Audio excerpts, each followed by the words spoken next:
10 things my 600-pound life doesn't want you to know. Before we start, I'd like you to hit that red subscribe button so that you never miss out on any of our videos. Hey guys, what's up? Welcome back to Film Title. TLC's docu-series My 600-Pound Life has gained much attention. By witnessing participants' shocking weight and their amazing transformations, viewers got a look into the daily life of a morbidly obese person. The show features patients' struggles with weight loss and their life-threatening overconsumption of food. If the patient does not perform the necessary tasks after the surgery not only becomes useless but could also be lethal. What happens when the cameras stop rolling, and what happened to the patients after the show? Here are some of the secrets that producers do not want you to know about My 600-Pound Life. Number 1. Dr. Now's first patient sadly passed away. Back in 2007, Renee Williams, an obese man who weighed 841 pounds, contacted Dr. Now and pleaded for him to help after so many others have turned her down. According to ScreenRant.com, Dr. Now agreed to do the surgery even though she was at risk. Sadly, she passed away 12 days after her surgery from cardiac arrest. Number 2.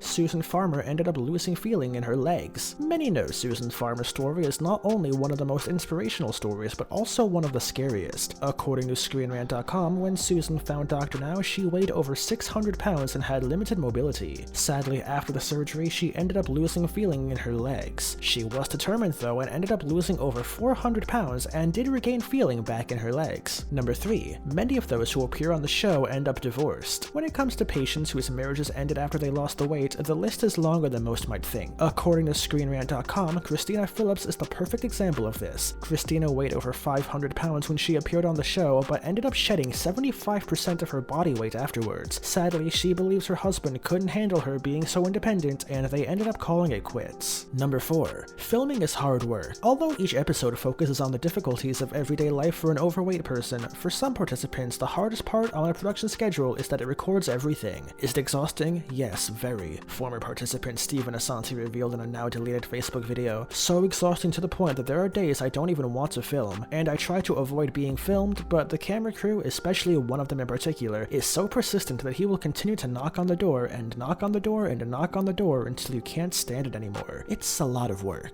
Number 5. Some participants live in places that aren't really the cleanest. According to a cameraman who worked on the show, some of the participants in houses where they film aren't in the best of conditions. Probably the worst was on My 600-Pound Life, they said. One family was moving out of their apartment and they were shooting the move. They were very unsanitary. Instead of cleaning up their dogs in the small 2-bedroom apartment, they would just put plants on top of it. "We had to use a mentholatum oil in our upper lips to withstand the stench. Grandma was sleeping in a bed in one of the bedrooms, and when I went to remove the bed and flipped it over, thousands of bugs scattered out of the bed all over the room. The 80-something-year-old woman was sleeping on a bed that was infested with roaches and God knows what other bugs. It was the most disgusting thing I've ever seen."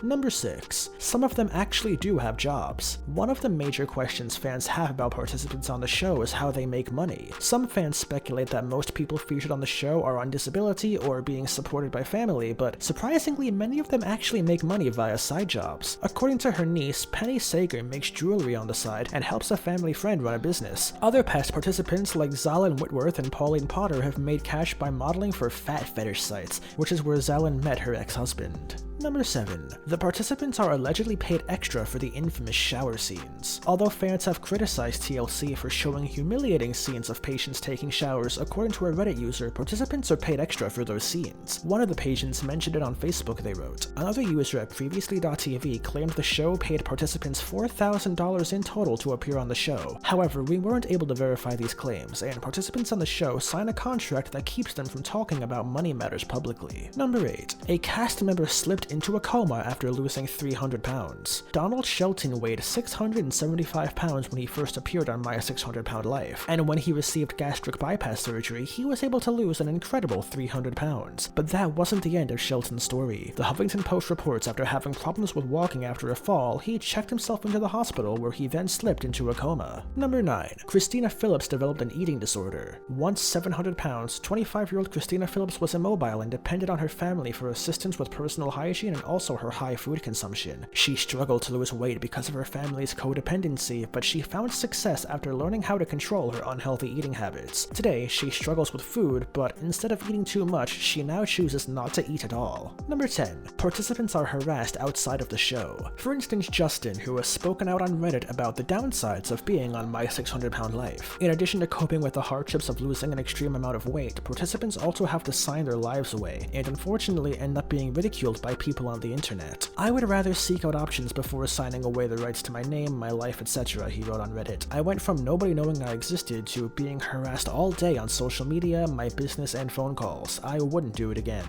This brings us to the end of our video. I hope you enjoyed it. Hit like if you did, and don't forget to subscribe to our channel so that you don't miss out on any of our videos in the future. Also, watch the 2 videos that are currently on your screen, because I'm sure you'll love them. With that, I'll see you in the next video.